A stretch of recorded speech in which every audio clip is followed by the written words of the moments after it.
Hello folks, look at all these numbers. And this is the hardest difficulty of the roguelike, and I'm pretty much just mashing attack and pushing buttons when they come off cooldown. The attacks are coming out so fast I don't even need to dodge because everything gets countered or parried. So yeah, even the hardest difficulty in the roguelike mode is not that hard at all. And I'll show you some tips to get really strong and make this easy as well. The biggest tip is to break the rocks. In each area, there are chances for breakable rocks to spawn. There's one here and there's one here. If you use a sensor, they'll glow yellow so it's very obvious. And they also have the white markings on them. The rocks can either spawn a cat to give you another blessing, or give you more dream fragments to buy stuff. Here is another very common zone. At the beginning, there's a rock. And if you go across the cars, there's a rock where I'm circling the mouse. And then you can think, oh, I'm done here, I'm gonna go across to continue on, but don't. Below the cars are another rock. This is the most hidden one, so always make sure to check it out. Then you can just toadstool your way back up. Another rock is over here, and there's another one that can spawn behind me. And each map can have 0 to 2 rocks. And for blessings, just pick the same color to match your starter or your echo that you picked at the beginning. And always use your refresh. And these refreshes refresh every time you talk to a cat, so make sure to use them.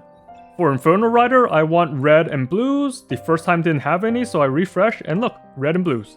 And here's what the skill tree looks like. It's pretty bare bones for now, but it does have nice buffs, like healing you every time you go to a new map or giving you more dream fragments.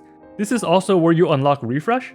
And once you get to the splitting path, always pick the top. The top half gives you more DPS and the bottom gives you more health. In this game, we don't care about the health, we only care about damage to push things faster.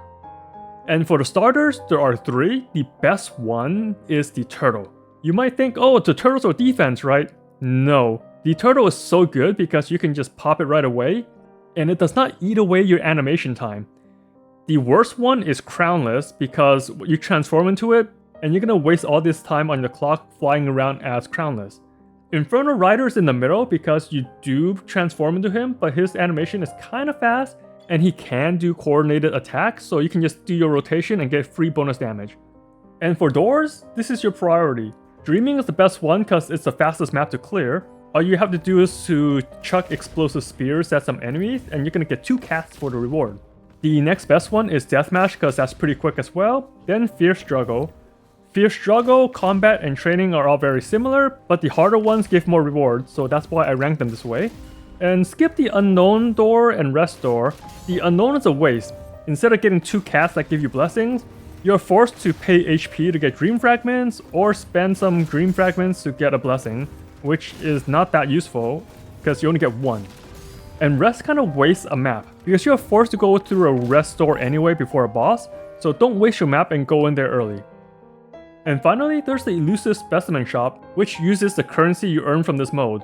It refreshes once every 5 to 6 weeks, and the cap is 3,800 points, and if you max that out, you can buy out the shop. So you don't have to worry too much about which ones to buy or not if you plan on maxing out. If you do not plan to play that much, then buy stuff that's useful. Avoid the 4-star tuners, because we're mostly going to focus on the gold ones later, and the purple ones will not be as useful. Anyway, hope these tips are helpful in your simulated universe roguelike runs for Wuthering Waves. If I was able to help you out with some of these tips, then please help me out and subscribe. And as always, have fun out there, Rover!